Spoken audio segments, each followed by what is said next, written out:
Imagine this. You are a French aristocrat sipping wine in your chateau. No. Let me start over. Imagine this. You are a poor French peasant. No, that also doesn't work.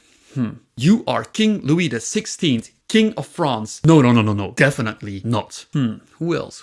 You are a priest. No. Aha. I have got it. You are a revolutionary and you scream Vive la République all of the time. No, not even that actually. It doesn't really matter who you are. You will probably end up guillotined. During the French Revolution, surviving was nearly impossible. But today, in my Surviving Human series, where we explore the darkest of times through history, I am going to give you guys tips on how to survive the French Revolution. So, how will we survive the French Revolution? I have gathered 10 tips to increase your chances of survival just a little bit. Tip number 1. Watch your words. In revolutionary France, your tongue was your deadliest enemy. Shout Vive le Roi or Long Live the King to the wrong crowd and you will be on your way to the guillotine. Even the most casual jokes were dangerous. Imagine making a joke about the bread shortage. One laugh in the wrong tavern and suddenly you are accused of being an enemy of the people and laughing with their suffering. And you're on your way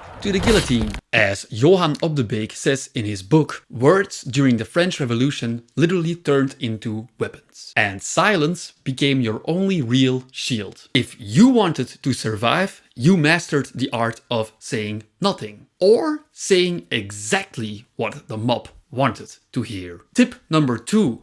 Disappear into the crowd. Luxury killed. Fancy carriages, powdered wigs, or silk stockings screamed aristocrat to a hungry mob. And mobs weren't really known for nuance. Even middle-class merchants had to dress down and act poor just to blend in. Being invisible was the ultimate strategy for surviving the French Revolution. If you looked too clean, too fat, or too different, you instantly drew suspicion. The best case, you were harassed. The worst case, you were on your way to the guillotine. The safest outfit in whole of Paris was dirty shoes and a face that said, I'm just as miserable as you. Tip number 3. Burn the evidence. In the age of paranoia, the French Revolution, a scrap of paper could literally kill you. Letters from a noble cousin? Very dangerous. A family portrait of the king? Very dangerous. A receipt that proved you once bought silk? Very, very dangerous. It was enough to declare you an enemy of the people. Op de Beek, he writes that entire families vanished because of old possessions and old letters. If you were smart, you would get rid of everything in your house that could link you to a noble cousin or noble family or whatsoever. No papers, no relics, no traces to the past. A clean desk meant you had your head still on your body and not on your way to the guillotine. Tip number 4. Join a club.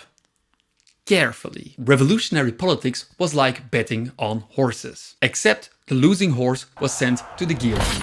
Les Jacobins, the most radical revolutionaries, demanded loyalty to the Republic at any cost. Les Girondins, more moderate, were wiped out by the Jacobins when the Jacobins took power. Joining a club gave you allies and protection, but the moment your faction lost, you went down with them. For example, Danton, he was loved, but then he was guillotined. Danton was once adored by the public as the voice of the people. He once led the revolution itself. But when he begged for moderation and an end to the bloodshed, the revolution devoured him too. He was guillotined in 1794. Desmoulins was adored and celebrated, but then executed. Desmoulins, he was celebrated as the fiery young Parisian journalist who once called Parisians to arms. And he sparked the storming of the Bastille. But when he dared to write against the endless executions, even he was condemned as a traitor and he lost his head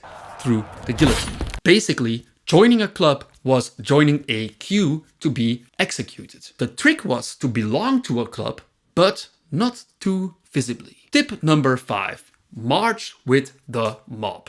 Les sans-culottes, literally translated to the ones without fancy pants, they were ordinary Parisians who hated rich people. Their anger was law. If they marched, you marched. If they shouted, you shouted louder. Staying at home when they marched made you look really suspicious. Not joining the sans-culottes meant that you were against them, meant that you were against the people, and that label was a death sentence. There were many stores, bakeries, palaces, prisons, and anyone in their way that were simply crushed. The best survival tactic? Pretend you were always the angriest, loudest voice in the street. Tip number 6. Learn the new calendar. The revolution didn't just topple kings, it tried to reset time itself. The old Christian calendar was banned. No Sundays, no Christmas, no saints. Instead, you got the Republican calendar with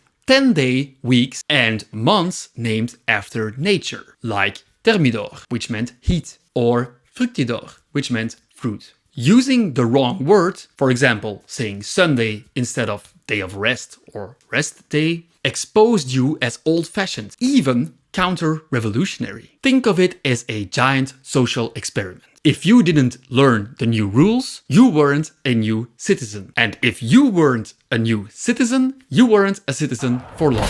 This new revolutionary calendar actually lasted 12 years. Could you imagine? From 1793 until Napoleon abolished it in 1806. But truth be told, most people hated the revolutionary calendar. 10-day weeks without Sundays, farmers, workers, priests, nobody really wanted it. It was less a calendar and more a headache, which turned France into reluctant time travelers. Tip number 7. Adjust your religion. Faith became fatal. Churches were closed, priests were banned, and thousands of religious Catholics were executed for clinging on to Catholicism. Instead, the state offered a new religion, the cult of reason. Basically atheism with parades. And later Robespierre's cult of the supreme being, a deist, almost civic religion. Imagine being forced to attend to festivals where actors acted as goddesses, and if you didn't clap along and didn't cheer them on, you were deemed suspicious. In private, many still prayed, but in public, you bowed to reason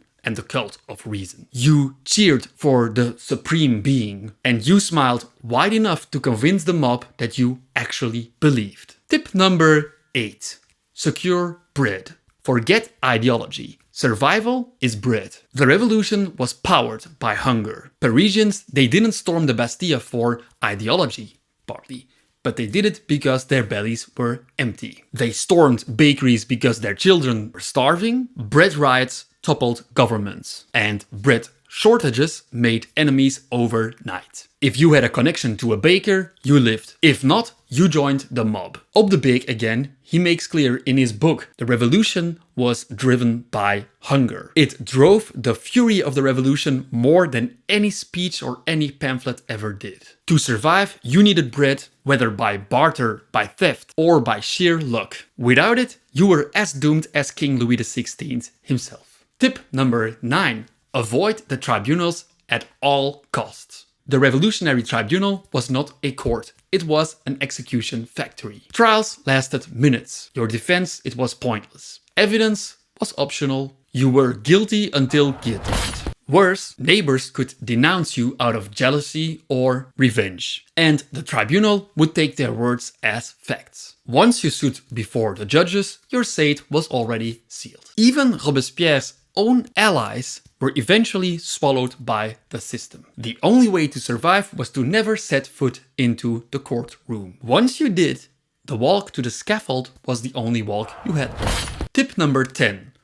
Always cheer for today's hero. Revolutionary France had a new celebrity every week. And a new traitor also every week. Marat was praised as a saint, later he was stabbed in his bathtub. Danton was adored, then executed. Even Robespierre, the incorruptible, was cheered until the crowd cheered louder for his head. The rule was simple. Whoever the mob celebrated today, you also celebrated. And the moment the wind shifted, you cursed him even louder. Principles, ideals, forget it. Survival meant opportunism and mastering the art of fake enthusiasm. So, could you survive the French Revolution? Probably not. Johan op de Beek, he shows us that the revolution not only devoured kings, but also its own children. The guillotine didn't care about your ideals, your background or your dreams. It cared only that you lived in the 18th century in France. And in that time and place, survival was the rarest of all. So, hope you guys enjoyed today's episode. I will catch you guys in the next episode of my Surviving Humans series, which takes place every Sunday. Bye.